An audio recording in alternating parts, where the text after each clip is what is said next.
अस्सलामुअलैकुम। कैसे हैं आप लोग? सब खैरियत से? उम्मीद करता हूँ आप लोग सब खैरियत से होंगे और मैं भी अल्लाह रब्बुल इज़्ज़त की तौफ़ीक़ व इनायत से उसके फ़ज़ल व करम से बिल्कुल ठीक हूँ। सेकेंड ईयर में हमारे मैथमेटिक्स में चैप्टर नंबर 7 एक्सरसाइज 7.3 की क्वेश्चन नंबर 6 के पढ़ाने का सिलसिला जारी व सारी था और आज हम इसी सिलसिले का जो सवाल है क्वेश्चन नंबर 6 इसका आखिरी पार्ट यानी परपेंडिकुलर फॉर्म इसको सॉल्व करने के लिए जा रहे हैं। फरमाइश आती है कि आप वीडियो के आगाज़ से पहले कुछ सुना दें, तो ये अफरस याब के लिए और असफंद यार के लिए है। क्या कहूँ उससे कि जो बात समझता ही नहीं, वो तो मिलने को मुलाकात समझता ही नहीं। मैंने पहुँचाया उसे जीत के हर खाने तक, मेरी बाजी थी मेरी मात समझता ही नहीं। दुख तो मुझको भी जुदाई की घड़ी का है, मगर आज क्यों सोचे हर एक बात समझता ही नहीं। शायरी का कोई अंदाज़ समझता ही नहीं, वो मोहब्बत की रिवायात समझता ही नहीं।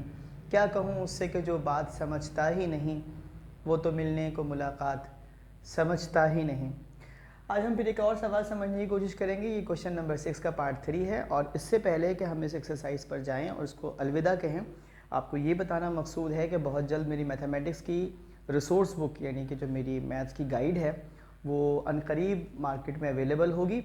तो वीडियोस आपके पास एक सोर्स होगी, इसके अलावा जो किताब होगी वो हार्ड कॉपी के में आपके पास एक और सोर्स होगी, जिसकी वजह से आपकी तैयारी करने में आपको बहुत ज़्यादा आसानी होने वाली है। तो आ जाते हैं आज की इस वीडियो की जानिब। एक्सरसाइज 7.3 क्वेश्चन नंबर है 6 का पार्ट 3। मगर इससे पहले आपको मैं ये 3 फार्मूलाज बार बार करवा रहा हूँ कि स्लोप इंटरसेप्ट फॉर्म होती है y = mx plus of c। 2 point intercept form होती है x/a प्लस y/b = 1।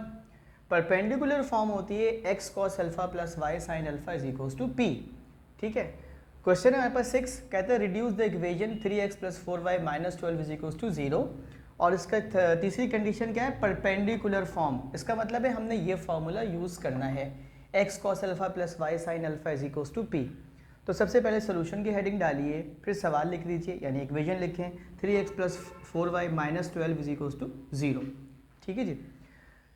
अब आप ये देखते हैं इक्वेशन में आपके पास x और y है, कांस्टेंट नहीं है, जबकि कांस्टेंट यहाँ पर क्या दिया हुआ है? -12। तो इसको आपने इक्वेशन के उस साइड भी भेजना पड़ेगा। जब तक नहीं भेजेंगे तो x और y आपके पास फ्री नहीं होंगे। x का जो कोफिशिएंट है वो कहलाता है a, y का जो कोफिशिएंट है ये कहलाता है b। तो √a² प्लस b² के फार्मूले से हम इसको सॉल्व करेंगे और जो भी हमें नंबर हासिल होगा उससे इस पूरी इक्वेशन को डिवाइड कर देंगे।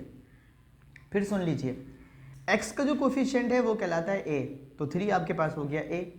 y का जो कोफिशिएंट है वो कहलाता है b, तो b हो गया आपके पास 4। a² प्लस b² का होल अंडर रूट लेंगे, जो आंसर आएगा उससे पूरी इक्वेशन को आप डिवाइड कर देंगे तो आपके पास आंसर आ गया। आसान सी बात है। a² plus b² whole under root यानी 3² प्लस 4² होल अंडर रूट, 3² 9, 4² 16, 9 + 16 25 का रूट लेंगे तो आ जाएगा परफेक्ट स्क्वायर 5। 5 से मैं क्या करूँगा? इस इक्वेशन नंबर 1 को पूरी इक्वेशन को 5 से मैं डिवाइड कर देता हूँ, तो 3x/5 प्लस 4y/5 = 12/5 आ गया। देखिए कुछ ऐसी सूरत हाल आपको नज़र आने लगी। तो आपसे पूछा था ये था कि cos अल्फ़ा इसके अंदर क्या है? ये x है, ये x आ गया। cos अल्फ़ा क्या होगा? जो x के बाद आएगा, यानी कि 3/5। ये y है, ये y है। साइन आपके पास अल्फ़ा क्या होगा? जो y के बाद आएगा, यानी कि साइन अल्फ़ा किसके बराबर हो गया? ये थोड़ा सा मिट रहा है तो मैं इसको थोड़ा सा डार्क कर देता हूँ। आपके पास जो साइन अल्फ़ा आ गया वो आ गया 4/5 और p आपके पास क्या था? जो इज इक्वल के बाद था, वो कितना था? 12/5, तो 12/5। तो इसका आंसर आ गया cos alpha = 3/5, sine alpha = 4/5 and p = 12/5। अब ये कहना तो मुझे रोज़ाना नहीं पढ़ना चाहिए कि आप इस वीडियो को शेयर करेंगे। मैं नहीं कहूँगा तब भी आप शेयर करेंगे। अल्लाह हाफ़िज़।